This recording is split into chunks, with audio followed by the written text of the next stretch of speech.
Obviously, we're going to celebrate all victories, and victories are hard to come by in Division I football. But I think that locker room that I just left will all tell you, obviously we're satisfied and we'll take a win every single day, but we know we didn't play our best. Proud of our defense. I think they crossed the 50 one time.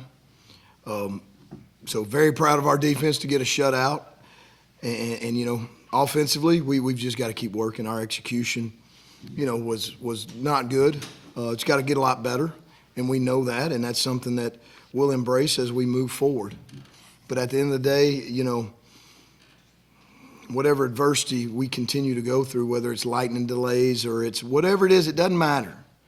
None of that matters. It's how we handle it. It's how we handle adversity. It's how we stay focused. And, I thought our execution offensively was very below average and must increase. So you make your biggest strides from week 1 to week 2 is what I believe, and when we've got to make tremendous strides before we go into Tuscaloosa. Questions? What was the message in the locker room? Because you guys struggled to run the ball in the first half, you came out in the third quarter, you started really picking it up there. I think the biggest thing was just execution. I mean, whether it was a drop pass or whether it was falling down on a route or was it not delivering the ball on time to a guy that's open or not making a play. So I thought we commanded the line of scrimmage. I thought we ran the ball very efficiently. We've got to be balanced this year, and that's something we worked hard on, and we've got to continue to work hard on it to be able to put a good football team on the field. Obviously, kind of a hypothetical, but do you think the slow start was due to all the delays and just the misreadiness, or was it, you guys, coaching staff, players, when they come out and ready to pull it? I just don't think we executed well offensively at all early. We've had lightning delays here. We had 4 the first 3 days of camp. So we can sit here, and we're not going to make excuses, and that's what I told them in the locker room. There are no excuses. The days of excuses are gone, and we've just got to put our head down and we've got to go to work. We've got to go to work, and we've got to get better. We get 2 extra points blocked. That's embarrassing. It's embarrassing, and it should not happen, and we've got to get better at that. So we'll work hard to clean up a lot of our things. I think this team has a chance to be a really good football team, and that's why we're so hard on ourselves because, we don't accept anything but the best, and that's our expectation, and we're going to continue to go down that path. So, back when I finished that question, I saw both the players kind of shake their heads about starting slow and everything. Can I just both of y'all's opinions on that? No excuses. No excuses. That's all I was shaking my head for. No excuses. We don't make no excuses. We kind of just go out here and get it done. We know we got to get better, and that's all. Just tagging along what he said, no excuses. I feel as if the defense came out and, they were on fire, but offensively we just came out and we didn't execute up to our standard and what we have to meet. So, yeah, like he said, no excuses. We've been through this before, and I feel like we can, We can execute a lot better. Go ahead. Into the season was Ahmad Hardy. You come in your debut as a Warhawk, you run for over 100 yards. How great was that to really kind of establish and keep that solid running game going? Oh, that was great. It was really everything I asked for. I just wanted to be able to prove myself and just to help my team, and I feel like I did that tonight. D'Arco, for you, defense was dominant tonight. You guys get the shutout, but you had 2 sacks. Just what were you seeing out there that made you so dominant tonight? I think we had 8 months to prepare, and I went out there and we obviously persevered through a lot of trials and tribulations and stuff. So I feel like tonight was a night. It was just as simple as that, just to go out there and dominate. But definitely moving forward, we can be much better. A lot of little tweaks to the defense, but that's about all.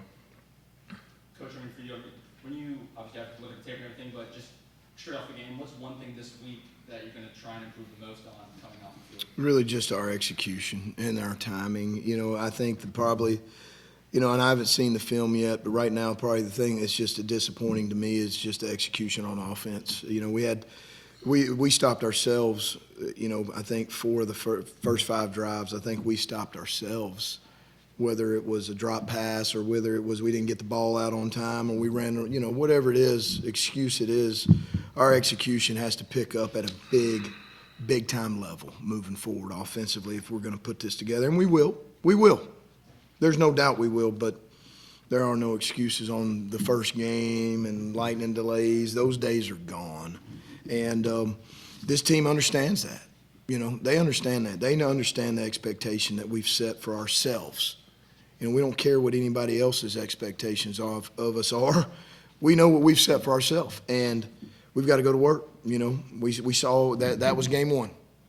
We look in the mirror, we see exactly who we were, and now what are we going to do about it? Aiden, 12 for 23, only 95 yards. Didn't look comfortable out there at some points. I'm just telling you overall your impressions of him tonight. I think that he was tight. I think that, you know, he didn't deliver the ball on time to some guys that were open, and he's done that consistently in practice where he's been on time and he's played really well. And we've got high expectations for Aiden, and I guarantee you he's not happy. He's happy with the win, but he's not happy with his execution because he knows he can do a lot more. Bam, big 74-yard run, longest in right at a year. Take us back to that play. What you see to finally see the green in front of you? Oh well, we've been working on that play, and Coach trusted me to be able to execute it. And when I seen all that grass, I just had to make something happen, you know. So it was very good. I liked it a lot. Probably my favorite play now. How disappointing was it that you were just that 1 yard short?